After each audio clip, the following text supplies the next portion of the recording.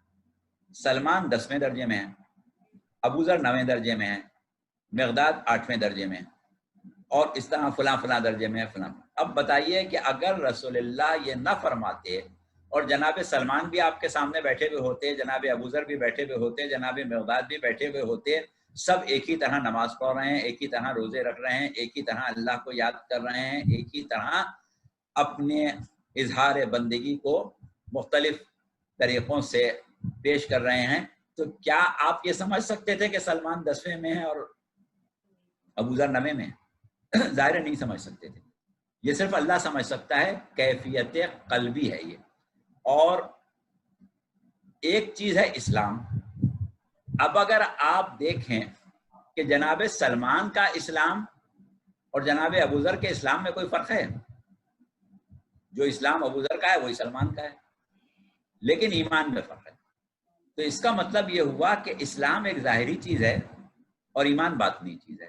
انشاءاللہ آئندہ نشستیں اگر آپ لوگوں کے ساتھ ہوئیں تو اس کے اوپر بڑی تفصیلی گفتگو کرنے کی ضرورت ہے. اور وہ بات کہاں تک پہنچتی ہے, سوال قبر تک پہنچتی ہے کہ قبر میں فرشتے پوچھیں گے کہ تیرا دین کیا ہے. فرشتے ایمان نہیں پوچھ سکتے, دین ہی پوچھ سکتے ہیں, لیکن جزا جو ملے گی وہ ایمان پر ملے گی. کیسے پتا چلے گا؟ تو یہ ایک تفصیلی بحث ہے, بڑا اچھا موضوع ہے, اس پر انشاءاللہ بعد میں بات کریں گے. ابھی کیونکہ ہم چاہتے ہیں کہ جتنے سوالات سامنے آئے ہیں سب کے جواب آ جائیں, اس لیے ہم اس کو یہاں پر رکھتے ہیں کہ آپ اپنے ذہن میں یہ سمجھ لیں کہ ہر شے کے ایمان میں, ہر شے کے ایمان کا درجہ الگ ہے. جتنے مومن ہیں سب ایک جیسے نہیں ہیں, ہر مومن ایک الگ درجے کا مومن ہے. اور بس ایک بات ہم آخر میں بتا دیں کہ جیسے ہم نے یہ کہا کہ توکل علی اللہ پہلی چیز ہے. قرآن میں پروردگار عالم نے سورہ طلاق میں کہا ہے کہ وَمَن يَتَوَکَّلَ اللَّهُ فَهُوَ حَسْبُهُ, جس نے اللہ پر توکل کیا اللہ اس کے لیے کافی ہو گیا. یہ آیت ایک شخص نے پڑھی امام موسیٰ کاظم علیہ السلام کے سامنے. قرآن میں پروردگار عالم یہ کہہ رہا ہے کہ مَن يَتَوَکَّلَ اللَّهُ فَهُوَ حَسْبُهُ, جس نے اللہ پر توکل کیا وہ اللہ اس کے لیے کافی ہو گیا. اس کے کیا معنی ہیں؟ تو آپ نے وہاں پر یہ فرمایا تھا کہ دیکھو توکل جو ہے اس کے درجات ہیں, توکل علی اللہ کے درجات ہیں, اور اس میں کم سے کم جو سب سے چھوٹا درجہ ہے وہ یہ ہے کہ انسان کو یہ یقین ہونا چاہیے کہ خواہ کوئی بھی صورتحال ہو پروردگار عالم اپنے فضل کو ہم سے روکے گا نہیں, ہر حال میں اپنے فضل کو جاری رکھے گا. یہ ہے سب سے چھوٹا درجہ. اس کے بعد بلند درجات ہیں. تو بہرحال ابھی یہاں پر اس کو ختم کرتے ہیں, اور یہ ایک ایسا موضوع ہے کہ پوری نشست کیا بلکہ کئی نشستیں اس کے لیے چاہیے ہیں کہ ایمان کیا ہے, اسلام کیا ہے, درجات ایمان کیا ہیں, اور کس طریقے سے کیفیت قلبی ایمان کے ساتھ بدلتی ہے. تو فی الحال آپ کے سوال کا ہم نے اتنا ہی جواب کافی سمجھ لیا ہے. البتہ اگر آپ کچھ اور چاہتے ہیں تو ضرور فرمائیے. بہت شکریہ, بہت شکریہ. اچھا, کیا کوئی مومن آدمی انسان گناہگار وہ فلکچویٹ کر سکتا ہے ایمان کے چوتھے لیول پہ گیا, پھر 5ویں پہ آ گیا, پھر 6ٹھے پہ گیا, پھر 4تھے پہ آ گیا؟ بالکل ایسا ہوتا ہے کہ انسان ایمان کے درجات طے کرتا ہے, بلکہ انسان کا جو مقصد حیات رکھا گیا ہے دینی اعتبار سے وہ یہی کہا گیا ہے کہ امام صادق علیہ السلام نے فرمایا، اور شاید یہ بات ہم نے مجلس میں پڑھی بھی تھی، کہ جس کے 2 دن ایک جیسے گزر گئے اس کی موت واقع ہو گئی۔ 2 دن ایک جیسے گزرنے کا مطلب ہی یہ ہے کہ مقام یقین اور مقام معرفت جو ہے وہ ہر روز بدلنا چاہیے، آگے بڑھنا چاہیے۔ تو یہ مقصد تخلیق انسان ہے، اور جتنے انبیاء مبعوث ہوئے ہیں ان سب کے بارے میں سرکار رسالت نے فرمایا کہ کوئی نبی اور کوئی رسول مبعوث نہیں ہوتا مگر تکمیل عقل کے لیے، عقل کے درجات کو آگے بڑھانے کے لیے۔ اس کے لیے ہم ایک لفظ استعمال کرتے ہیں سیر تکامل، یعنی کمال کی طرف سفر کرنا، کمال کی طرف سفر کرنا۔ جناب ابراہیم نے کمال کی طرف سفر کیا، پہلے وہ نبی تھے، پھر وہ رسول بنے، پھر وہ اولو العزم بنے، پھر وہ صاحب شریعت بنے، پھر وہ خلیل بنے، پھر وہ امام بنے۔ یہ ہے سیر تکامل۔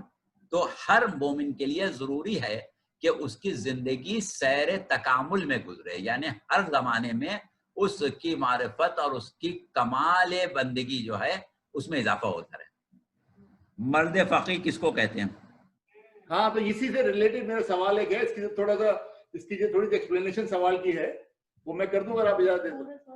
فرمائیے۔ اچھا، یہ جو ولی فقی ہے اس کا انتخاب کیسے ہوگا؟ کیا جس کی لاٹھی اس کی بھینس چلے گی اور پھر دنیا بھر میں لوگ لاٹھی لے کے پھریں گے کہ جی یہی فقی ہے، اسی کو مانو ورنہ تمہارا سر پھاڑ دیں گے ہم؟ بالکل ایسے نہیں ہوگا۔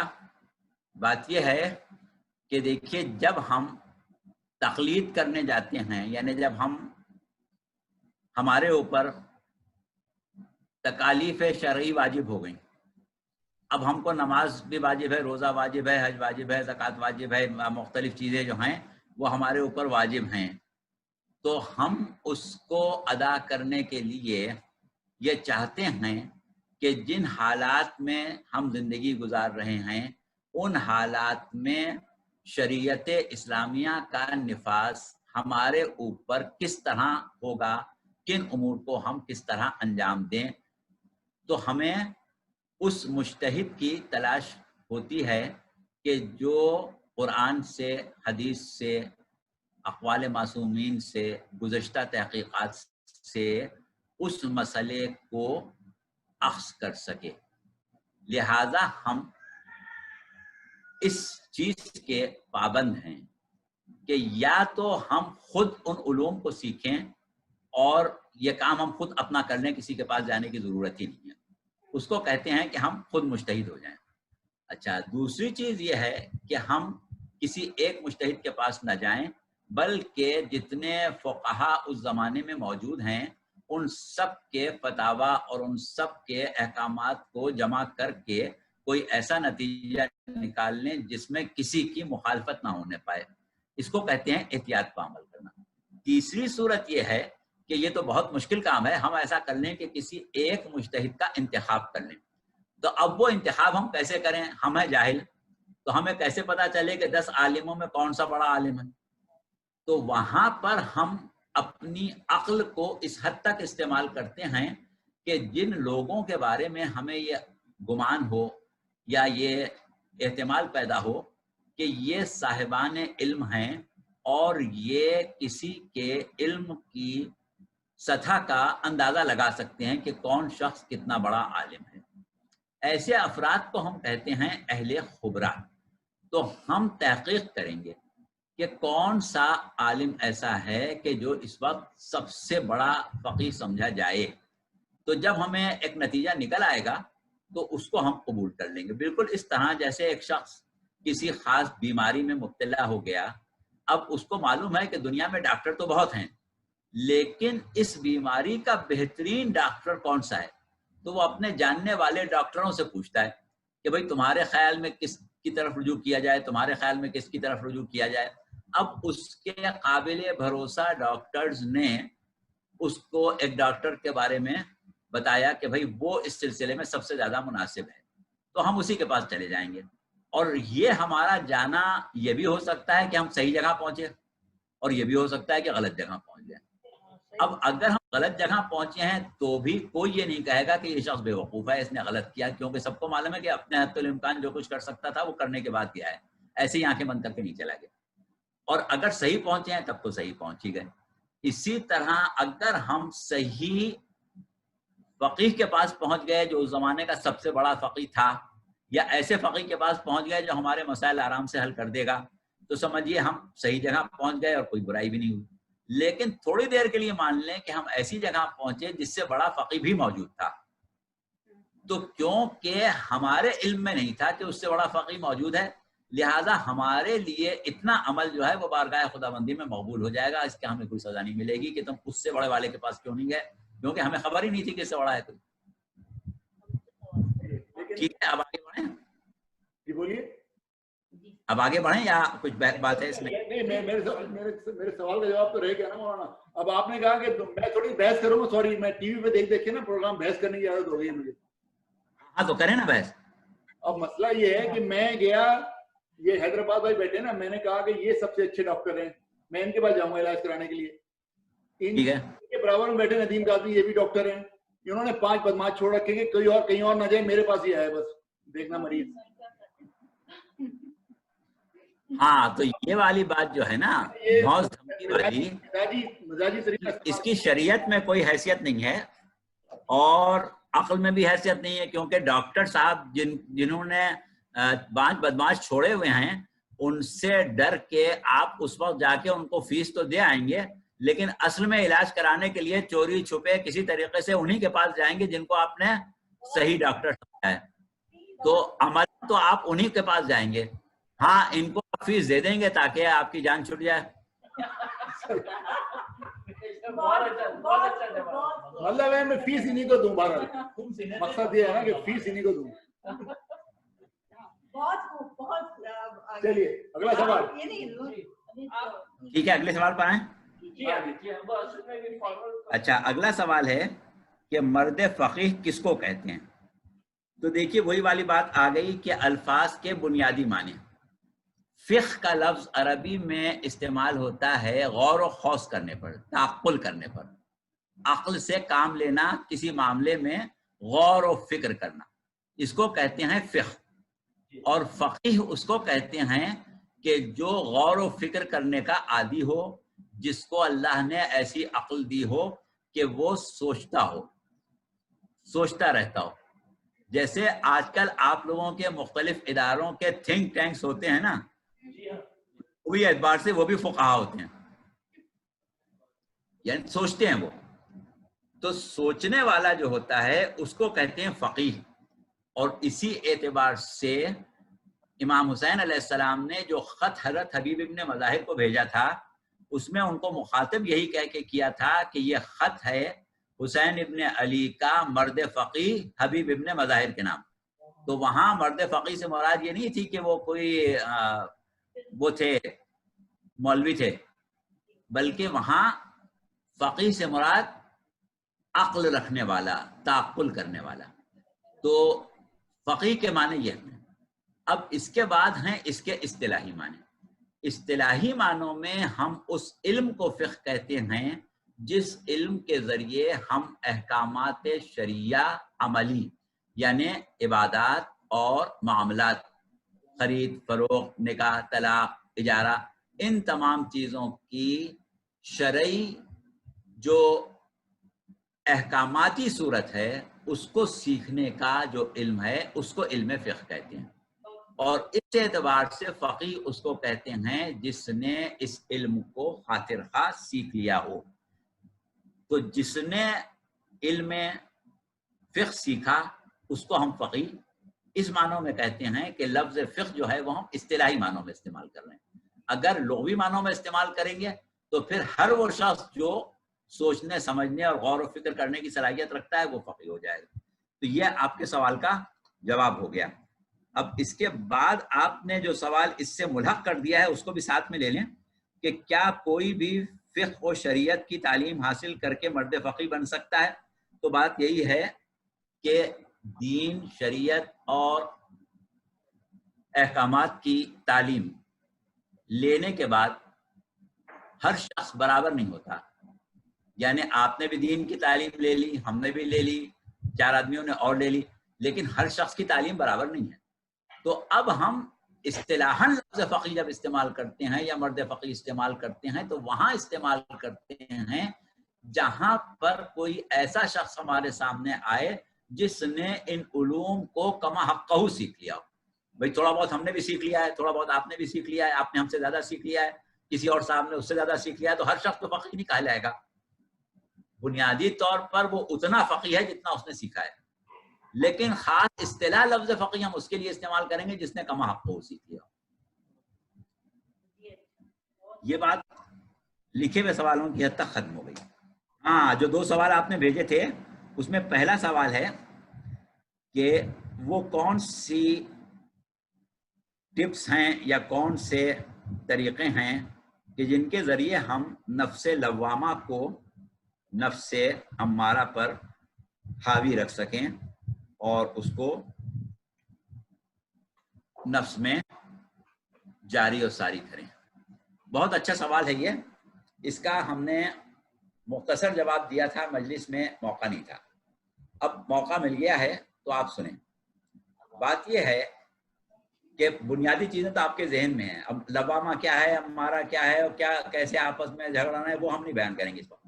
اس کے آگے سے بڑھ رہے ہیں کہ آپ کے اندر قوت لوامہ بھی موجود ہے, آپ کے اندر قوت امارہ بھی موجود ہے. امارہ کے بارے میں پروردگار عالم ارشاد فرما رہا ہے کہ یہ ہمیشہ برائی کی طرف لے جائے گا, تو وہ آپ کو برائی کی طرف لے جا رہا ہے. برائی کی طرف کیوں لے جا رہا ہے؟ برائی کی طرف اس لیے لے جا رہا ہے کہ وہ وجود میں آیا ہے حیوانیت سے, اور حیوانیت جو ہے اس میں کسی قسم کی کوئی نظم و ضبط اور آئین نہیں ہے, وہ صرف خواہش پرستی چاہتا ہے. لہذا امارہ بھی خواہش پرستی کی وجہ سے آپ کو برائی کی طرف لے جا رہا ہے.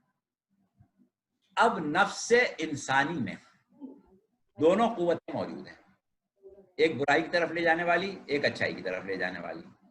تو اب ہم نے ایک بات یہ کہی تھی کہ انسان اگر اپنی عام زندگی میں امارہ کی بات کو قبول کرے اور لوامہ کی بات کو رد کر دے تو امارہ کو تقویت پہنچتی ہے اور لوامہ کو صدمہ پہنچتا ہے, یعنی نقصان پہنچتا ہے, وہ کم ہو جاتا ہے, اس کی طاقت بڑھ جاتی ہے. تو اس طرح ایک طاقت گھٹ جاتی ہے, ایک طاقت بڑھ جاتی ہے. یہ تو ایک عمومی بات تھی جس کا ہم تذکرہ کر چکے ہیں.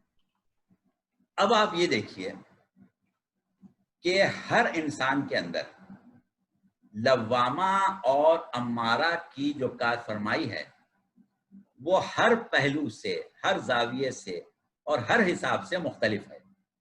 یعنی ایک شخص ہے, مثال کے طور پر وہ جوا کھیلنے کا عادی ہو گیا ہے. اب اس کو معلوم ہے کہ جوا کھیلنا بری بات ہے اور اس کا نفس لوامہ اسے ٹوکتا ہے, لیکن کیونکہ امارہ اس معاملے میں اس کا قوی ہو گیا ہے اس لیے اس کے اوپر لوامہ کا اثر نہیں ہوتا, اور وہ سوچتا ہے کہ آئندہ نہیں کھیلوں گا, آئندہ نہیں کروں گا, لیکن بہرحال وہ اپنے معمول کے مطابق وہ کام کر لیتا ہے. لیکن اگر اس سے آپ کبھی یہ کہیں کہ بھائی تم جوا تو کھیلتے ہو, چلو چوری بھی کر لیں, تو وہ ناراض ہو جائے گا, لڑنے بھڑنے پر تیار ہو جائے گا کہ آپ مجھے چور سمجھ رہے. اب اگر آپ اس سے کہیں کہ بھائی تم گناہ تو کر ہی رہے ہو, جوا تو کھیل ہی رہے ہو, چوری بھی کر لو, تو وہ آپ سے اس معاملے میں کنونس نہیں ہوگا. اس کی وجہ کیا ہے کہ اس کا لوامہ کمزور ہوا ہے جوئے کے معاملے میں. چوری کے معاملے میں مضبوط ہے, چوری کے معاملے میں نہیں راضی ہوگا, جوئے میں راضی ہو جائے گا.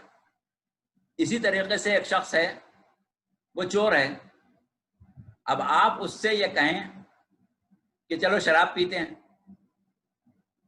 تو ہو سکتا ہے کہ وہ اس پر راضی نہ ہو, اس لیے کہ وہاں اس کا امارہ جو ہے وہ کمزور ہے, لوامہ طاقتور ہے. تو ہر معاملے میں انسان کے ہر پہلو سے لوامہ اور امارہ جو ہے اس کی کمزوری یا قوت جو ہے وہ مختلف ہوتی ہے, ہر جگہ ایک جیسی نہیں ہوتی. اور وہ امور کہ جس کی طرف وہ متوجہ ہے کہ یہ بری ہے, اسے ہمیں چھوڑنا ہے, تو اس میں اس کی کیفیت کیا ہو جاتی ہے؟ وہ ایک شاعر نے کہا تھا کہ میں میری توبہ شکن توبہ میری جام شکن، میں میری توبہ شکن توبہ میری جام شکن، سامنے ڈھیر ہے ٹوٹے ہوئے پیمانوں کا۔ عادت ہے شراب پینے کی، لیکن افسوس بھی ہے اس بات پر، لہذا پینے کے بعد توبہ کرتے ہیں، اور جب توبہ کرتے ہیں تو پیالہ توڑ کے پھینک دیتے ہیں۔ ہوتا یہ ہے کہ جب انسان کے اندر کوئی خواہش پیدا ہوتی ہے، نفس میں خواہش پیدا ہوتی ہے، تو اس خواہش میں بہت زیادہ زور ہوتا ہے، بہت زیادہ قوت ہوتی ہے، اور وہ قوت بڑھتی رہتی ہے جب تک کہ اس خواہش کی تکمیل نہ ہو جائے۔ جب اس خواہش کی تکمیل ہو جاتی ہے تو اس کا زور گھٹ جاتا ہے، اس کی قوت کم ہو جاتی ہے۔ تو جب اس خواہش کی تکمیل ہو گئی، اس کا زور گھٹ گیا، تو اب لوامہ کی کار فرمائی شروع ہوتی ہے، انسان نادم ہوتا ہے، افسوس میں نے یہ کیوں کیا، کاش میں نے یہ نہ کیا ہوتا۔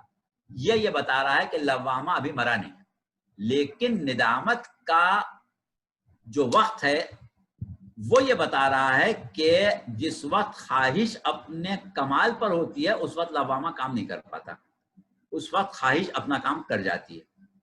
تو یہی چیز یہاں پر شاعر نے بھی کہی کہ بھائی پی تو لیتا ہوں شراب، بعد میں جام توڑ دیتا ہوں، لیکن پھر جب خواہش ہوتی ہے تو پھر قابو نہیں پا پاتا، پھر پی لیتا ہوں۔ تو یہ صورتحال اس وقت تک رہتی ہے کہ جب تک انسان کا اس معاملے میں، جس امر کی پر بات ہو رہی ہے، اس معاملے میں امارہ اور لوامہ کی قوتیں نفس پر برابر برابر کار فرما ہوتی ہیں۔ اب یہاں پر وہ جو سوال کیا گیا کہ بھائی کوئی عملی طریقہ بتائیں کہ ہم کیسے اس سے بچیں، عملی طریقے سے ہم اس سے کیسے بچیں۔ تو یہ عملی طریقہ اور عملی طریقے سے بچنا یہ ایک ایسی چیز ہے کہ اس کا تعلق صرف عالم اسلام میں نہیں بلکہ دیگر ادیان میں بھی اس کے اوپر کام کیا گیا، اور خاص طور سے بدھ مت، گوتم بدھ کا مذہب، اس میں نفس کشی کی بہت زیادہ تعلیم دی گئی ہے، اور اسی طرح ہندو مت میں بھی نفس کشی ایک خاص طبقے کے لیے ضروری سمجھی گئی ہے، جنہیں سادھو وغیرہ کہتے ہیں۔ تو یہ لوگ جو ہوتے ہیں ان کو ہم اپنے علم اخلاق کی اصطلاح میں کہتے ہیں مرتازین۔ مرتازین ان لوگوں کو کہتے ہیں کہ جو خواہشات نفس کو کچلنے کے لیے جسم کو اذیت دیتے ہیں، اور جسم کی اذیت کے ذریعے خواہشات نفس کو کمزور کر لیتے ہیں اور روح کو قوی کر لیتے ہیں۔ اس کو کہتے ہیں مرتازین۔ آپ نے دیکھا ہوگا کہ بدھ معاشرے میں جو بھکشو وغیرہ ہوتے ہیں وہ کبھی کیلوں کے اوپر لیٹ جاتے ہیں، کبھی فاقے کرتے ہیں، کبھی انگاروں پر بیٹھ جاتے ہیں، کبھی الٹے لٹک جاتے ہیں، کبھی اپنے آپ کو زمین میں گاڑ لیتے ہیں، یا سادھو وغیرہ ہوتے ہیں سخت سردی میں بغیر لباس کے زندگی گزارتے ہیں تاکہ جسم کو اذیت ہو اور نفس کشی یعنی خواہشات نفس کا پیدا ہونا ختم ہو جائے۔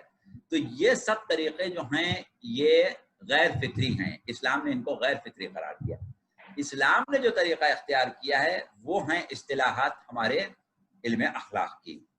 علم اخلاق کے ماہرین نے نفس کشی کو غیر فطری کہا ہے۔ وہ کہتے ہیں ہمیں نفس کشی نہیں کرنا ہے، جہاد نفس کرنا ہے، نفس کو مارنا نہیں ہے، ختم نہیں کرنا ہے، اس کو باقی رکھنا ہے، لیکن اس کی کار فرمائی کو عقل کے زیر اثر رکھنا ہے۔ خواہشات ضرور پیدا ہوں، ایسا نہیں ہو کہ خواہشیں ہی مار جائے، خواہشات ہوں لیکن عقل کے تابع ہوں۔ تو اب وہ خواہشات کو عقل کے تابع رکھنے کے لیے کچھ اصول بتاتے ہیں۔ ان اصولوں میں ایک اصول ہے محاسبہ، دوسرا اصول ہے مراقبہ، اور تیسرا اصول ہے مشارطہ۔ محاسبہ، مقاربہ اور مشارطہ، یہ تین اصول ہیں۔ اب اگر ہم آپ لوگ چاہیں اور آپ کے پاس وقت ہے تو ہم اس کی تفصیل میں جائیں کہ محاسبہ کیا ہوتا ہے، مراقبہ کیا ہوتا ہے اور مشارطہ کیا ہوتا ہے، اور اس کے ذریعے سے کس طرح ہم نفس امارہ کو کمزور اور نفس لوامہ کو قوی کر سکتے ہیں. لیکن اگر اس وقت آپ لوگوں کو یہ اس حد تک کافی لگ رہا ہے تو اس کو اگلی نشست کے لیے چھوڑ دیں. آئندہ کسی نشست میں اگر اللہ نے موقع دیا تو پھر ہم اس کی تفصیل بیان کریں گے. مولانا تھوڑا تو ایکسپلین کر دیں تھوڑا. جیسا کہ ابھی ہم نے کہا کہ انسان کا نفس جو ہے وہ ایک انتہائی پیچیدہ چیز ہے، بہت ہی پیچیدہ چیز. یعنی آج تک انسان اتنی ترقی کرنے کے بعد کہ جب وہ خلاؤں کو مسخر کر رہا ہے، سمندروں کی تہوں میں جا رہا ہے، جب وہ دنیا میں ہر قسم کے علوم کو حاصل کر رہا ہے اور بڑی زبردست ترقی مادی کر رہا ہے، اس دور میں بھی ذہن انسانی جو ہے اس کو ابھی وہ نہیں سمجھ سکا ہے. اور ماہرین مابعد الطبیعت یہ کہتے ہیں کہ ابھی تک انسان نے اپنے ذہن کو 10واں حصہ بھی نہیں سمجھا ہے. تو ذہن انسانی اور نفس انسانی جو ہے وہ بہت ہی پیچیدہ چیز ہے، بڑی کمپلیکیٹڈ چیز ہے. اس کو سمجھنے کی کوشش جب انسان کرتا ہے تو اس کو ہم کہتے ہیں سفر معرفت نفس. یعنی انسان ایک سفر کر رہا ہے جس میں نفس کو جاننا چاہتا ہے کہ نفس کیا ہے، اور اسی کے اعتبار سے وہ قول مشہور ہے جس کو حدیث بھی کہتے ہیں، امیر المومنین کا قول بھی کہتے ہیں، اور بعض عقلاء کا قول بھی کہتے ہیں کہ من عرف نفسہ فقد عرف ربہ. جس نے اپنے نفس کو پہچان لیا اس نے اپنے رب کو پہچان لیا. تو یہ نفس کو پہچاننا کیا شے ہے؟ نفس کو پہچاننا اپنے نفس کی کیفیت کو پہچاننا ہے. اب دیکھیے، ایک آپ کے پاس علم ہے نفسیات، سائیکالوجی جسے آپ کہتے ہیں، سائیکسٹ ہوتے ہیں مختلف، یہ بھی علم نفس ہے اور علم اخلاق بھی علم نفس ہے، لیکن دونوں میں فرق ہے، دونوں کے میدان الگ الگ ہیں. ماہر نفسیات جو ہے وہ یہ دیکھتا ہے کہ یہ شخص کیسے سوچتا ہے اور ایسے کیوں سوچتا ہے. لیکن اخلاقیات یہ کہتی ہے کہ ہمیں اس سے غرض نہیں کہ کوئی کیا سوچتا ہے، کیوں سوچتا ہے، ہم یہ بتانا چاہتے ہیں کہ کیا سوچے، کیسے سوچے. تو یہ فرق ہے علم اخلاق میں اور نفسیات میں، سائیکولوجی میں اور ایتھکس میں. اچھا، اب صورت یہ ہے کہ جب ہم یہ چاہتے ہیں، ارے بھائی ہمارے اکبر میاں صاحب آپ سب کو چائے دے رہے ہیں، ہمیں بھی ایک پیالی دے دیں، ناشتہ نہیں کیا ہے. مومنین سونے نہ پائیں، مومنین سونے نہ پائیں. اچھا، تو کہیں ایسا نہ ہو کہ مقرر سو جائے. وہ آپ نے سنا ہے شعر ان کا مولانا سبط حسن صاحب کا کہ زمانہ بڑے غور سے سن رہا تھا. ہاں میں مجھے ہی نہیں آ گیا کہتے. بہرحال اس کا بھی لحاظ رکھنا پڑے گا. تو ہم یہ کہہ رہے تھے کہ یہ نفس کو جاننے کا جو علم ہے یہ ہے علم معرفت نفس. تو ہمیں پہلے اس علم کو سمجھنا پڑے گا کہ ہم یہ دیکھیں کہ ہم کس کیفیت نفس میں ہیں.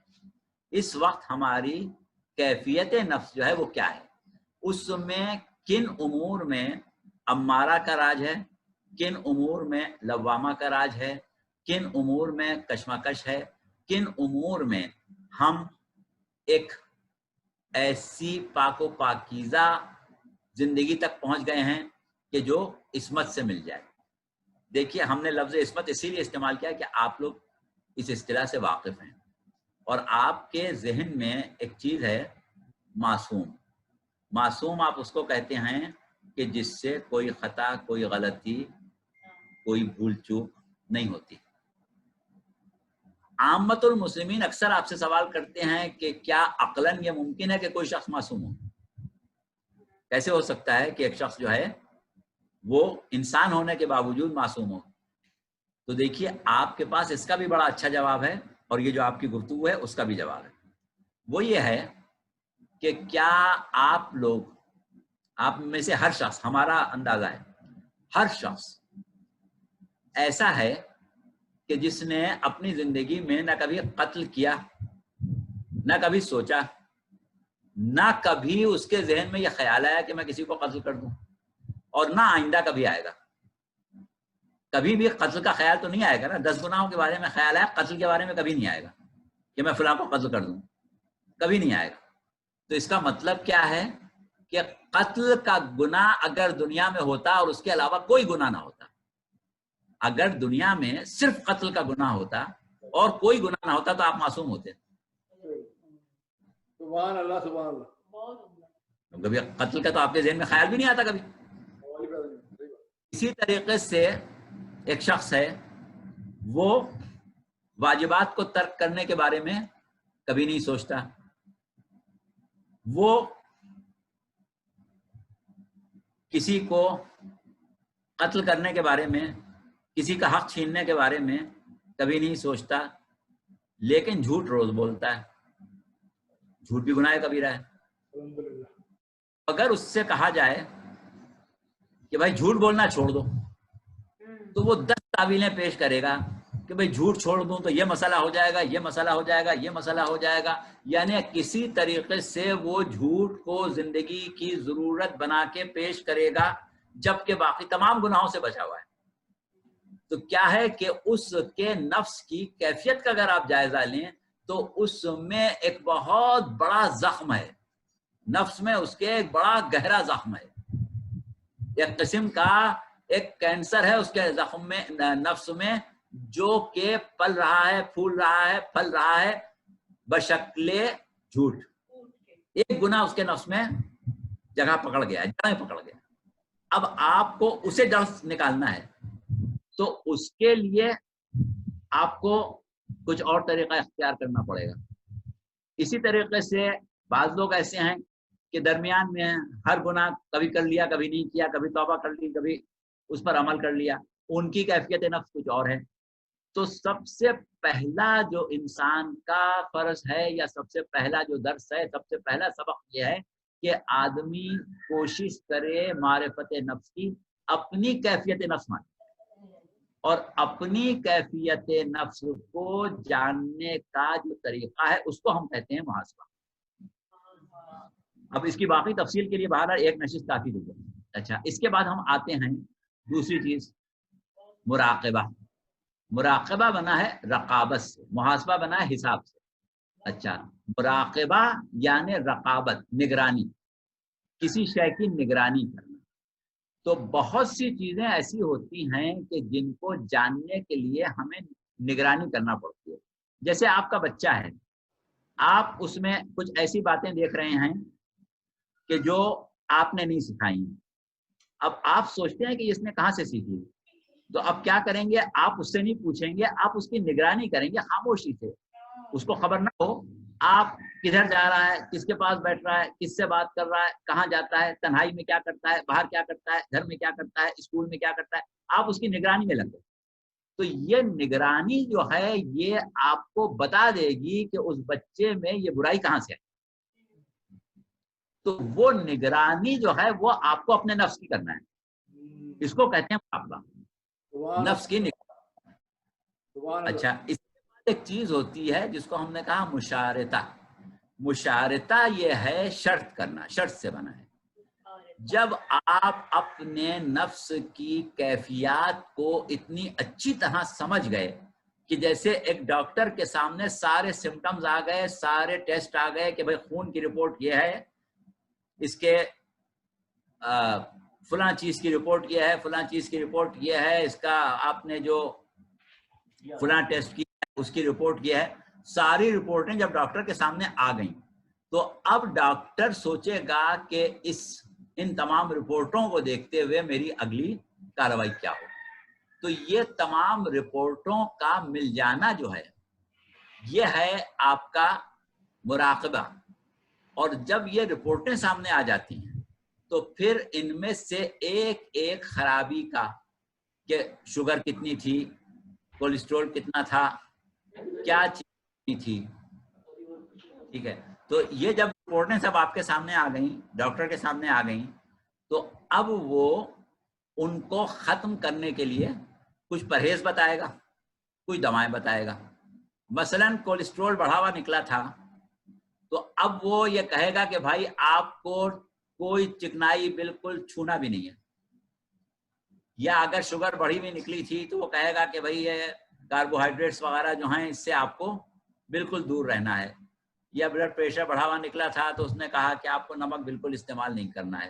تو اس طریقے سے جب مراقبے کا نتیجہ سامنے آتا ہے تو مشاہدہ شروع ہوتا ہے. اب ہم اپنے نفس سے شرط کرتے ہیں.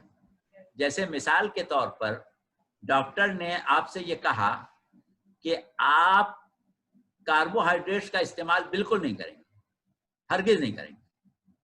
اب آپ کا جسم جو ہے وہ کاربوہائیڈریٹس مانگ رہا ہے. آپ تو عادی ہیں چائے میں 4 چمچے شکر ڈال کے پینے کی، اور مٹھائی سامنے آ جائے تو چھوڑ ہی نہیں سکتے. اگر کہیں گلاب جامن آ گئی تب تو 4-5 گلاب جامنوں سے کم نہیں کھانا ہے. اب کیا کریں؟ اب آپ نے اپنے نفس سے مشارطہ کیا، اور مشارطہ یہ کیا کہ اگر تم نے 24 گھنٹے میں مٹھائی کھا لی تو اگلے دن تم کو روزہ رکھنا پڑے گا. اور اللہ سے آپ نے دعا کی کہ پروردگار مجھے بچائے رکھنا مٹھائی سے، اگر میں نے کھا لی تو میں تجھ سے نذر کر رہا ہوں کہ میرے اوپر واجب ہے 3 دن روزے رکھوں گا. اب بس پھنس گئے آپ. اب یا تو آپ مٹھائی سے ہاتھ کھینچیں گے یا مٹھائی پر ہاتھ جائے گا، کہیں گے بھائی آگے 3 دن کے روزے آ رہے ہیں. اور اگر کھا لی تو پھر آپ کو اپنے نفس کو سزا دینا ہے کہ اب تو تجھے 3 دن روزے رکھنا ہے بیٹا، کھا تو لیے. تو ہم کہتے ہیں مشارطہ. تو اب ہم یہ سمجھ رہے ہیں کہ آپ لوگوں کو ہمارا جو مطمع نظر تھا اور جو بات ہم آپ کو سمجھانا چاہ رہے تھے، یا یہ سمجھیں کہ جہاں تک آپ سمجھنا چاہ رہے تھے ہمارے خیال میں سمجھ گئے ہوں گے. یہ سمجھ گئے مولانا، لیکن میں آپ سے ایز اے ڈیولز ایڈوکیٹ ایک سوال کر لوں اسی حوالے سے، اسی کے حوالے سے. بالکل کریں، ہمیں مزہ آتا ہے جب آپ ایسے سوال کرتے ہیں. اچھا، تو میرا سوال یہ ہے کہ اچھا میرے اندر جو ہے نا وہ روح ہے بنیے کی. اب میں تو یہ کہوں گا کہ میں 5 گلاب جامن نہیں کھاؤں اور 3 دن کے روزوں کا ثواب بھی حاصل کروں. آپ چاہتے ہیں کہ 5 گلاب جامن بھی کھائیں اور 3 دن کے روزوں کا ثواب بھی حاصل کریں. بسم اللہ کریں. اس میں ہوگا یہ کہ وہ جو 3 دن آپ روزے رکھیں گے نا، وہ 5 گلاب جامن جو ہیں اس کا نقصان بھی نہیں ہوگا، اور روزہ کھولنے کے بعد آپ 5 اور کھا لیں تو بھی چل جائے گا.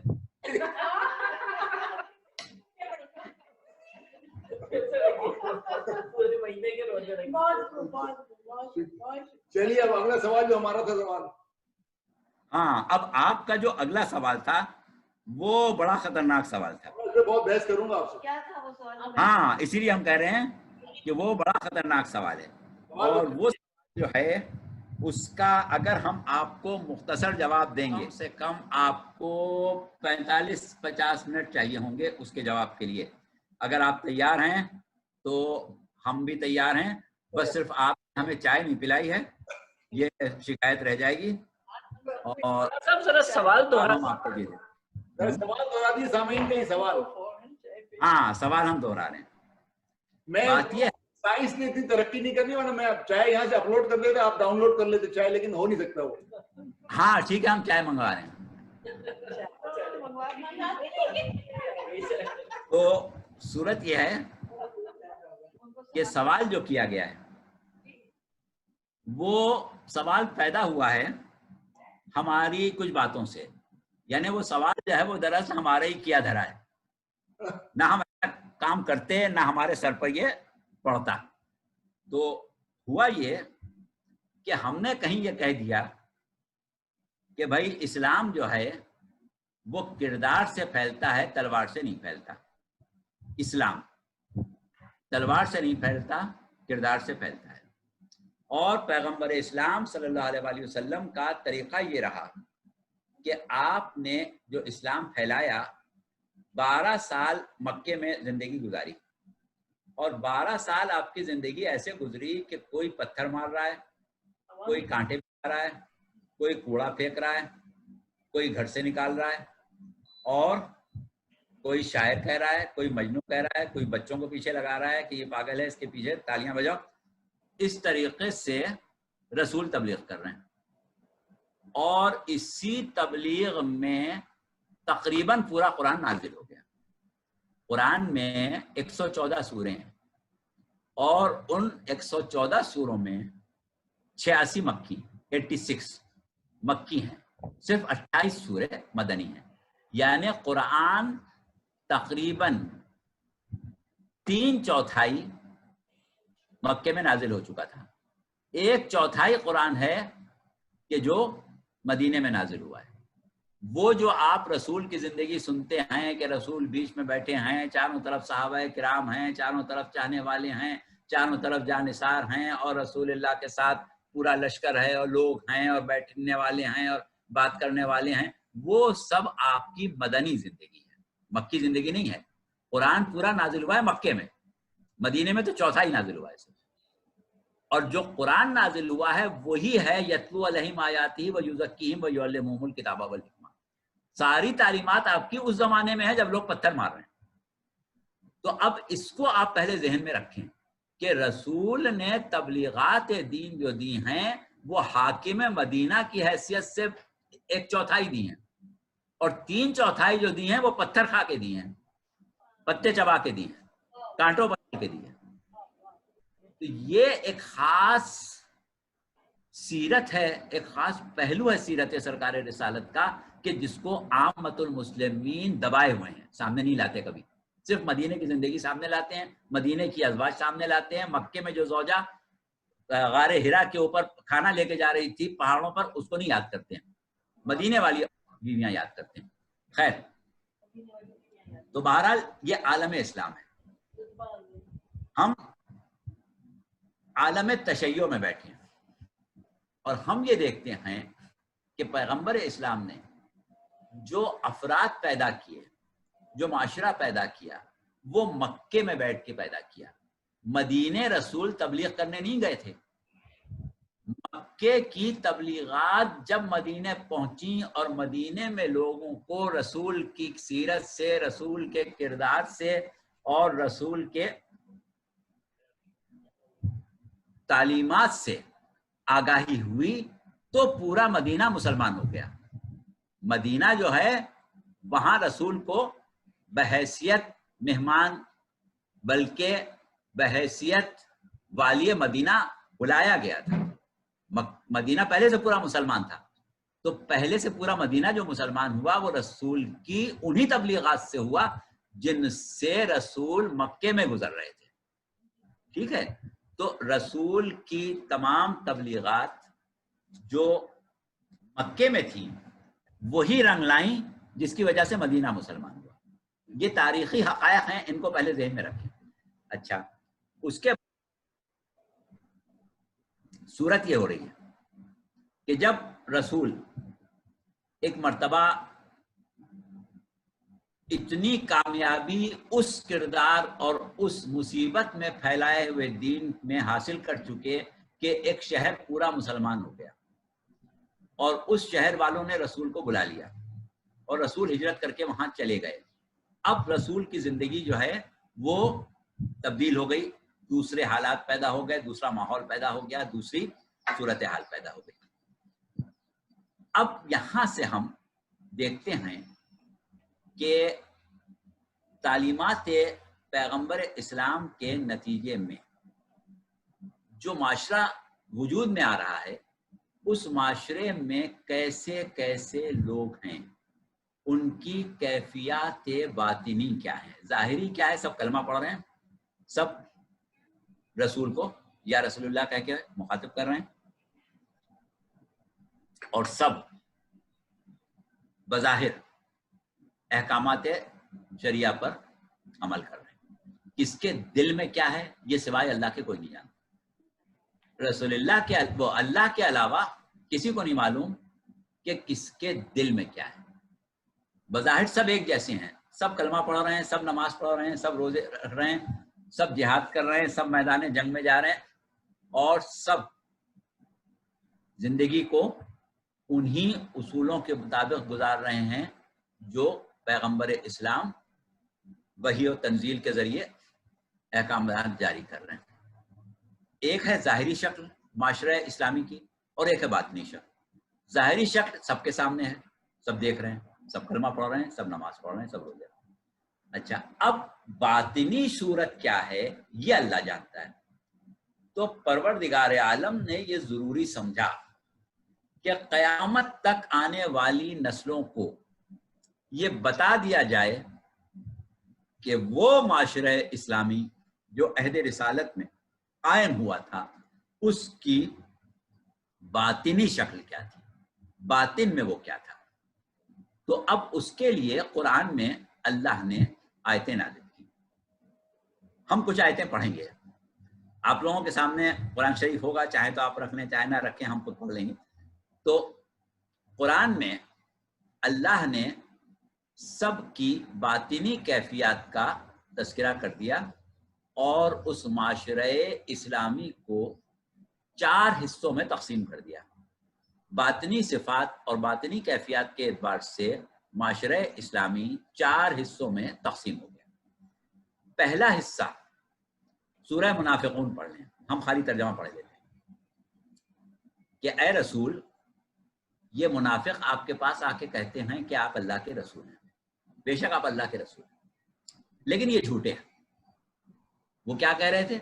رسول اللہ کے پاس آتے تھے، کہتے تھے لا الہ الا اللہ محمد الرسول اللہ، یا اشہد ان لا الہ الا اللہ وحدہ لا شریک لہ واشہد ان محمدا عبدہ ورسولہ، اور اے رسول اللہ آپ اللہ کے رسول ہیں، ہم نے آپ کے دین کو قبول کر لیا، ہم نے آپ کا کلمہ پڑھ لیا، اب ہم آج سے آپ کی امت میں شامل ہو گئے، آپ کے معاشرہ اسلامی کے فرد بن گئے. بظاہر یہی ہو رہا ہے. رسول اللہ ان کی بات کو سن کے کچھ نہیں کہتے. اللہ کہہ رہا ہے کہ یہ جھوٹے ہیں، یعنی اللہ ان کی باطنی کیفیت کی نشاندہی کر رہا ہے. تو اب عہد رسالت میں معاشرہ جو قائم ہوا ہے اس میں ایک باطنی کیفیت ہوئی نفاق، یعنی وہ اصل میں کافری ہیں، مسلمان ہوئے نہیں ہیں، وہ صرف اپنے آپ کو مسلمان ظاہر کر رہے ہیں، حقیقت میں کیا ہیں؟ کافر ہیں. اب یہ لوگ جو ہیں یہ لفظ منافق سے قرآن میں یاد کیے جا رہے ہیں، لیکن نہ منافق کے سر پر سینگ ہے، نہ منافق کے ماتھے پر لکھا ہے کہ یہ منافق ہے. منافق کی تعریف کیا ہے؟ منافق وہ ہے کہ جس کو لوگ مومن سمجھتے ہوں اور وہ اپنے آپ کو مومن کہتا ہو لیکن حقیقت میں کافر ہو. حقیقت میں کافر ہو جس کا کسی کو علم نہ ہو. اگر علم ہو جائے کہ یہ کافر ہے تو پھر وہ کافر ہو جائے گا، منافق نہیں رہے گا. منافق اسی وقت تک رہے گا جب تک کہ اس کا کفر ظاہر نہ ہو، جب تک مومن سمجھا جائے، جب تک لوگ اس کو مومن سمجھ رہے ہیں اس وقت تک وہ منافق ہے، اور جس دن لوگ اس کو کافر سمجھ لیں اس دن وہ کافر ہو جائے گا. تو یہ ہے ایک باطنی کیفیت اس معاشرہ اسلامی میں جو رسول اللہ کے زمانے میں قائم ہوا، اس میں کچھ لوگ منافق ہیں. قرآن میں متعدد آیات ہیں اس قسم کی جہاں لفظ منافق استعمال نہیں بھی ہوا ہے لیکن کسی کا منافق ہونا یا مومن نہ ہونا بیان کیا گیا. مثال کے طور پر وَمِنَ النَّاسِ مَن يَقُولُ آمَنَّا بِاللَّهِ وَبِالْيَوْمِ الْآخِرِ وَمَا هُمْ بِمُؤْمِنِينَ. لوگوں میں ایسے بھی ہیں کہ جو کہتے ہیں کہ ہم اللہ پر بھی ایمان لے آئے، ہم اللہ پر بھی ایمان لے آئے ہیں، ہم روز آخرت پر بھی ایمان لے آئے ہیں، لیکن اللہ یہ کہتا ہے کہ وہ مومن نہیں، یعنی وہ اپنے آپ کو مومن کہتے ہیں، زمانہ ان کو مومن کہتا ہے، معاشرہ ان کو مومن کہتا ہے، اللہ کہتا ہے وہ مومن نہیں، کیونکہ اللہ دل کا حال جانتا ہے. تو ایسے لوگ بھی ہیں کہ جو ہیں لیکن مومن نہیں. اچھا، اب اس کے بعد آپ آئیں، ہم ایک آیت پڑھ رہے ہیں سورہ حجرات کی 14ویں آیت. پروردگار عالم ارشاد فرما رہا ہے کہ قالت الاعراب آمنا قل لم یؤمن ولكن قولوا اسلمنا ولما يدخل الایمان فی قلوبکم. اے رسول یہ عرب آپ کے پاس آتے ہیں اور آ کے کہتے ہیں کہ ہم ایمان لے آئے. ان سے کہیں کہ تم ایمان نہیں لائے. دیکھیے عجیب بات ہے، وہ آئے ہیں رسول کے پاس اور کہہ رہے ہیں یا رسول اللہ ہم ایمان لے آئے. جتنے لوگوں کے سامنے بیٹھ کے وہ یہ کہہ رہے ہیں کہ یا رسول اللہ ہم ایمان لے آئے، ہر شخص یہی سمجھے گا کہ یہ شخص مومن ہے، یہ ایمان لے آیا۔ اللہ کہہ رہا ہے کہ ان سے کہو کہ تم ایمان نہیں لائے، تم یہ کہا کرو وَلَٰكِنَّا قُولُوا أَسْلَمْنَا، تم یہ کہا کرو کہ ہم اسلام لائے۔ وہاں کیا کہا تھا کہ تم منافق ہو، جھوٹے ہو، یہاں نہیں کہا کہ جھوٹے ہو، یہاں کہا کہ تم اسلام لائے۔ یہ نہ کہا کرو کہ ایمان لائے، یہ کہا کرو کہ اسلام لائے۔ تو اللہ نے یہاں اسلام اور ایمان دو الگ الگ چیزیں کر دی، یعنی کچھ لوگ وہ ہیں جو اسلام لائے ہیں، کچھ وہ ہیں جو ایمان لائے، کچھ وہ ہیں جو کچھ نہیں لائے، صرف ظاہراً اپنے آپ کو مسلمان کہہ رہے ہیں کافر۔ تو وہ جو اپنے آپ کو کافر کہہ رہے ہیں، اپنے آپ کو مومن کہہ رہے ہیں کافر، وہ ہو گئے منافق۔ وہ جو اپنے آپ کو مومن کہہ رہے تھے، اللہ نے کہا نہیں مومن نہیں ہو تم، مسلم ہو، تو وہ ہو گئے مسلمان یا مسلم ہو گئے، لیکن مومن نہیں ہوئے۔ تو اب اس کا مطلب یہ ہے کہ تین قسم کے لوگ تو ہمارے سامنے، دو قسم کے لوگ ہمارے سامنے آ گئے، ایک منافق اور ایک مسلم۔ منافق مسلم دو قسم کے لوگ آئے۔ اب اس کے بعد پروردگار عالم ایک مقام پر کہتا ہے کہ فی قلوبہم مرض فزادہم اللہ مرضا، ان کے دلوں میں تو مرض ہے، بیماری ہے، دلوں میں بیماری ہے۔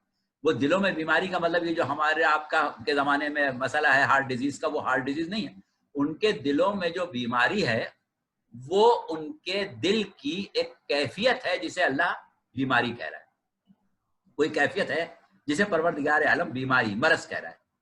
تو وہ کیفیت کیا ہے؟ وہ کیفیت ہے کیفیت شک، یعنی ان کو نہ کفر پر پورا یقین ہے، نہ ان کو اسلام پر پورا یقین ہے، ڈھلمل یقین ہے، اس پر بھی پورا یقین نہیں، اس پر بھی پورا یقین نہیں۔ ان کو اللہ نے کہا کہ ان کے نفس میں قوت یقین پیدا ہی نہیں ہوئی ہے، کسی چیز پر بھی یقین نہیں کرتے، نہ کفر پر یقین کرتے، نہ ایمان پر یقین کرتے، نہ اسلام پر یقین کرتے، ہر جگہ شک ہی رہتا ہے۔ تو ان کو ہم نام دیں گے شکاک، شک کرنے والے۔ تو عالم اسلام کا جو معاشرہ تشکیل پا رہا ہے اس میں کچھ لوگ منافق ہیں، کچھ لوگ مسلم ہیں، کچھ لوگ شکاک ہیں کہ جن کو شک ہے، نہ کفر پر یقین نہ اسلام پر یقین، کسی بات پر ان کو پورا یقین نہیں۔ اس کے بعد پروردگار عالم نے کچھ لوگوں کا اور تعارف کرایا اور کہا، یہ بھی سورہ حجرات کی آیت ہے، انما المؤمنون الذین آمنوا باللہ ورسولہ ثم لم یرتابوا وجاہدوا باموالہم وانفسہم فی سبیل اللہ اولئک ھم الصادقون۔ اللہ نے کہا کہ دیکھو مومن تو صرف وہ ہیں، عربی میں ایک لفظ استعمال ہوتا ہے انما، اس کو ہم کہتے ہیں صیغہ حصر۔ حصر یعنی کسی بات کو منحصر کر دینا کچھ لوگوں میں کہ بس یہ ہیں، ان کے علاوہ نہیں۔ تو کہا انما المؤمنون الذین آمنوا باللہ ورسولہ ثم لم یرتابوا، مومن صرف وہ ہیں، یعنی باقی جو ہیں یا منافق ہیں یا شکاک ہیں یا مسلم ہیں، مسلم ہیں، شکاک ہیں، منافق ہیں پورے معاشرے میں، لیکن کچھ لوگ ہیں جو مومن ہیں۔ ان کی پہچان کیا ہے؟ ان کی پہچان یہ ہے کہ ایک دفعہ ایمان لانے کے بعد انہیں کبھی شک نہیں ہوا۔ پہلی چیز تو یہ کہ ان کو کبھی شک نہیں ہوا، اور دوسری چیز یہ کہ انہوں نے اپنے مال سے بھی جہاد کیا، انہوں نے اپنے نفسوں سے بھی جہاد کیا۔ تو یہ وہ لوگ ہیں کہ جو اپنے دعوے ایمان میں سچے ہیں، ہم الصادقون، وہ سچے ہیں۔ کس بات میں سچے ہیں؟ جو انہوں نے دعویٰ کیا ایمان کا، دعویٰ سب نے کیا ہے، منافق نے بھی ایمان کا دعویٰ کیا، مسلم نے بھی ایمان کا دعویٰ کیا، شکاک نے بھی ایمان کا دعویٰ کیا، اور دعویٰ کر کے داخل ہو گئے معاشرہ اسلامی میں۔ لیکن اللہ یہ کہہ رہا ہے کہ اصل سچے لوگ وہ ہیں کہ جو مومن ہیں، باقی جو ہیں کچھ مسلم ہیں، کچھ منافق ہیں، کچھ شکاک ہیں۔ تو اب پورا معاشرہ اسلامی تیار ہو گیا ایک ایسے گروہ میں کہ جس میں سب ایک جیسے نہیں ہیں، کچھ مومن ہیں، کچھ مسلم ہیں، کچھ شکاک ہیں اور کچھ منافقین ہیں۔ اب تک جو ہم نے کہا آپ لوگوں کی بات سمجھ میں آ رہی ہے؟ ہم آگے بڑھیں؟ سمجھ میں آ رہی ہے مولانا، لیکن اس پہ بھی سوال ہے، آپ بات کر لیے، اس پہ سوال کریں گے آپ سے۔ سوال کر لیں آپ تاکہ پھر ہم آگے بڑھیں. اب ہم قرآن کھول رہے ہیں اور ہم آپ کے سامنے آیتیں پڑھیں گے. اچھا تو آپ نے فرمایا کہ رسول اللہ جو کعبہ مکہ میں رہتے تھے اور ان کے کردار کا یہ عمل تھا کہ مدینے میں جو ہے لوگ مسلمان زیادہ تھے اور مکہ میں کم تھے, تو لیکن گھر تو مدینے میں جلا تھا رسول کا. کیا ہوا؟ گھر تو مدینے میں جلا تھا رسول کا, مکہ میں تھوڑی جلا تھا گھر رسول کا. وہاں تو ابھی ہم آ رہے ہیں نا. ابھی تو ہجرت میں مکے والے بھی آ گئے نا, اور جب فتح مکہ ہو گئی تو سب ایک ہو گیا. گھر جب جلا تھا تو فتح مکہ ہو چکی تھی. ہاں ہاں وہ تو ہے, لیکن جلا تو مدینے میں تھا نا. ہاں ہاں جلا مدینے میں تھا. ابھی وہاں تک آ رہے ہیں نا. ہم اس میں بیچ میں پوچھ رہے تھے کہ کہیں ایسا نہ ہو کہ ہم جو ساری باتیں کہہ رہے ہیں وہ آپ لوگوں کے ذہن نشین کسی اور انداز پر ہو رہی ہوں, ہم کہیں اور لے جانا چاہ رہے ہوں, تو یہ پتہ چل جائے کہ جہاں ہم لے جانا چاہ رہے ہیں وہاں آپ جا بھی نہیں یا نہیں. وہ تو سمجھ میں آ رہی ہے بات, بالکل آپ کے ساتھ ہی ہے سر. ٹھیک ہے, تو بات یہ ہے کہ یہ تو ہم معاشرہ اسلامی کی بات کر رہے ہیں. ابھی گھر جلنے تک پہنچتے ہیں, ابھی رسول کی وفات کے بعد جلا نا. اچھا, معاشرہ اسلامی کیسا وجود میں آیا, یہ تو آپ لوگوں کی سمجھ میں آ گئی نا بات, کہ سب ایک جیسے نہیں ہیں, سب مومن نہیں ہیں. یہ بات تو واضح ہو گئی نا. دیکھنا یہ ہے کہ یہ 4 قسم کے لوگ جو ہیں اس میں اکثریت کس کی ہے. مومنین کی اکثریت ہے, مسلمین کی اکثریت ہے, شکاک کی اکثریت ہے, یا منافقوں کی اکثریت ہے. کس کی اکثریت ہے؟ اب یہ جائزہ قرآن سے لیں گے ہم, کیونکہ کیفیات ہیں باطنی, مورخ کو نہیں معلوم, اللہ بتا سکتا ہے اور کوئی نہیں بتا سکتا. معاشرہ اب جو مدینے میں قائم ہو گیا, اس میں ہر طرح کے لوگ جمع ہو گئے. اکثریت کس کی ہے یہ ہمیں نہیں معلوم.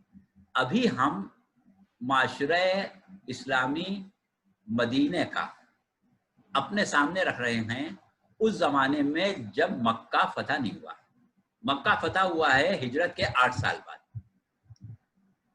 سمجھیے تقریباً 9 سال مکہ فتح ہوا ہے, اور 11ویں سال آپ کی وفات ہو گئی. مکے میں جو لوگ ہیں جنہوں نے رسول کو قتل کرنے کا منصوبہ بنا لیا تھا, اور 40 قبائل کے پہلوان جمع ہو گئے تھے, رسول کے گھر کو گھیر لیا تھا, اور یہ طے کیا تھا کہ آج محمد کو قتل کیے بغیر نہیں چھوڑیں گے.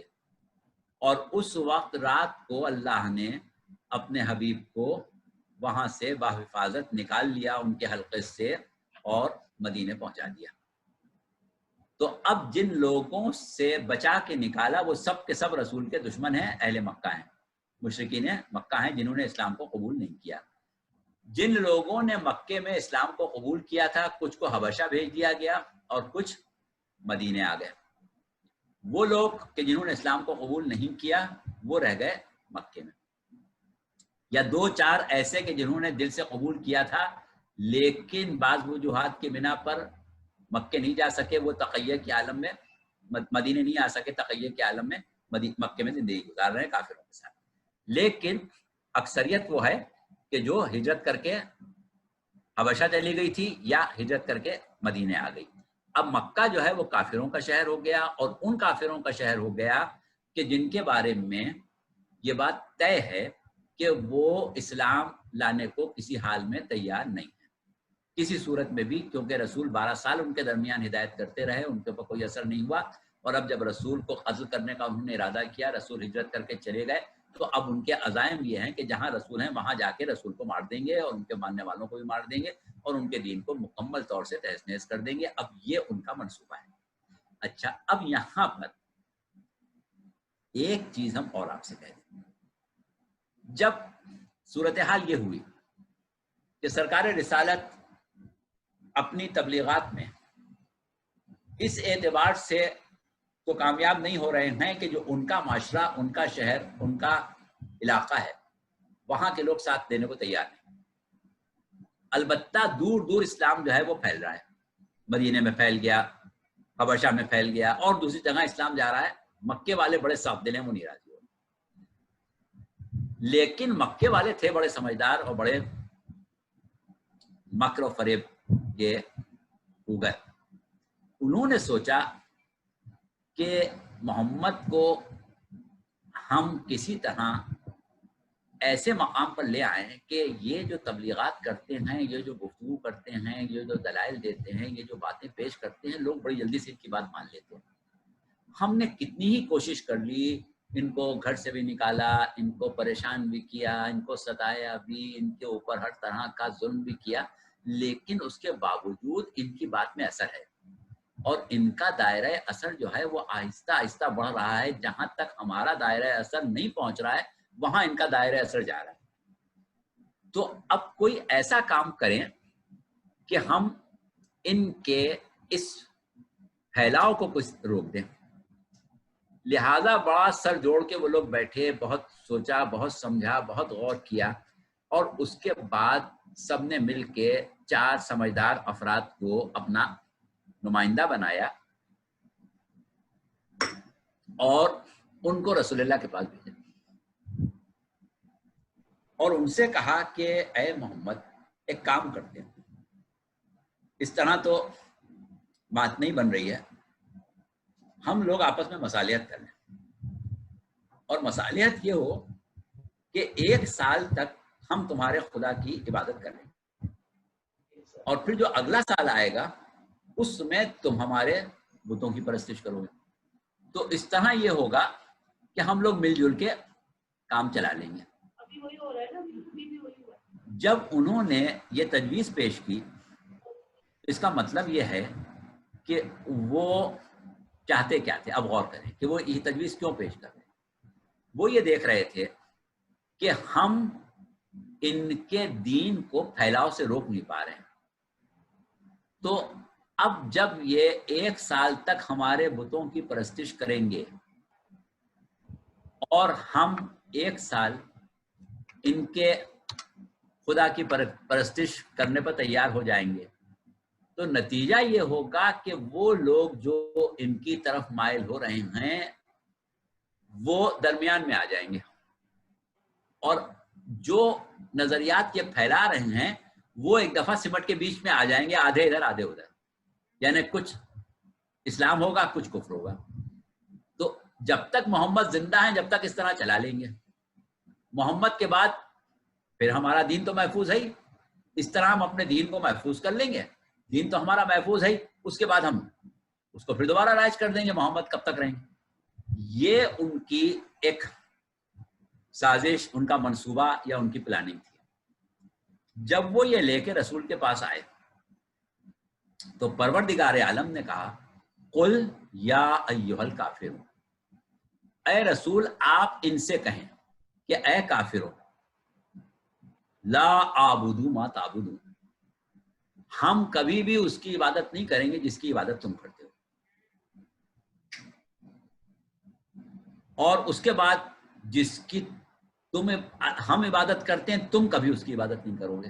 اب وہ آیتیں آپ لوگوں کو یاد ہیں، ہم نہیں پڑھتے۔ ولا انا عابد ما عبدتم ولا انتم عابدون ما اعبد لکم دینکم ولی دین۔ تو کیا ہوگا کہ کبھی بھی تم اس کی عبادت نہیں کرو گے جس کی ہم کرتے ہیں۔ یہ جو تم بات کر رہے ہو کہ 1 سال ہم اللہ کی بات کریں گے، تو یہ کون سی اللہ کی بات ہوئی کہ 1 سال تو تم بتوں کی کرو گے، تو یہ اللہ کی عبادت کب ہوگی؟ تم کبھی بھی نہیں کر سکو گے، کرو ہی گے نہیں۔ تمہارے اندر وہ جذبہ، وہ قوت، وہ پاکیزگی ہے ہی نہیں کہ تم کبھی خدا واحد کی عبادت کرو، کبھی بھی نہیں کرو گے، تم زندگی بھر نہیں کرو گے۔ اور ہم سے یہ توقع نہیں رکھنا کہ ہم کبھی بھی تمہارے دیوتاؤں کی، تمہارے بتوں کی عبادت کریں گے۔ تو اب اگر تمہیں مصالحت کرنا ہے تو اس بات پر مصالحت نہیں ہوگی کہ کبھی ہم تمہارے بتوں کی بات کریں، کبھی تم ہمارے اللہ کی بات کرو۔ مصالحت اس بات پر ہوگی کہ لکم دینکم ولی دین، تمہارا دین تمہارے ساتھ، ہم تمہارے دین پر تم سے نہیں جھگڑیں گے، ہمارا دین ہمارے ساتھ ہے، تم ہمارے دین پر ہم سے مت جھگڑنا۔ بس یہ ہماری تمہاری مصالحت ہو سکتی ہے، یہ نہیں ہو سکتی کہ ہم بھی اور تم مل کے ایک مشترکہ دین بنا لیں، ایسا کبھی نہیں ہوگا۔ یہ بات پروردگار عالم نے کہی ان لوگوں سے کہ جو مکے میں ہیں اور اسلام قبول کرنے کو تیار نہیں۔ یہ سورہ مکی زندگی میں کبھی آخر زمانے میں نازل ہوا ہوگا، کیونکہ بعض لوگوں نے اس کو مدنی بھی کہا ہے، لیکن مدنی نہیں ہے۔ اس کے بعد آپ ہجرت کر کے مدینے آ گئے، اب آپ آ گئے مدینے، مصالحت ہو گئی اس بات پر کہ دین پر جھگڑا نہیں ہوگا، لیکن وہ اس پر قائم نہیں رہے۔ انہوں نے آ کے بدر میں حملہ کر دیا، پھر احد میں حملہ کر دیا، پھر خندق میں حملہ کر دیا، وہ پھر ایک الگ مسئلہ ہے۔ ہوا یہ کہ ایک مصالحت اس بات پر، لیکن اب ہم آپ سے کچھ باریکیوں کی طرف توجہ دلوانا چاہتے ہیں، غور سے سنیے گا۔ پروردگار عالم جب کلام کرتا ہے اور عالم انسانیت کو مخاطب کرتا ہے تو مختلف انداز سے مخاطب کرتا ہے۔ کبھی کہتا ہے یا ایھا الناس، کبھی کہتا ہے یا اہل الکتاب، کبھی کہتا ہے یا ایھا الذین آمنوا۔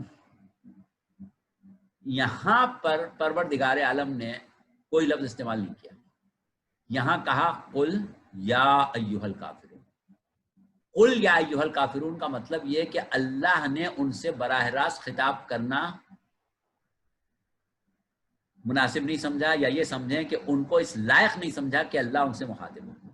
کہا اے رسول آپ کہہ دیجیے، ہم نہیں کہتے ہیں، ہم ان سے بات ہی نہیں کرتے، اے رسول آپ کہیں ان سے کہ اے کافرو، ان کو خطاب کریں، یہ کہہ کے نہیں کریں کہ اے لوگو، لوگوں مت کہنا ان کو، ان سے کہنا اے کافرو،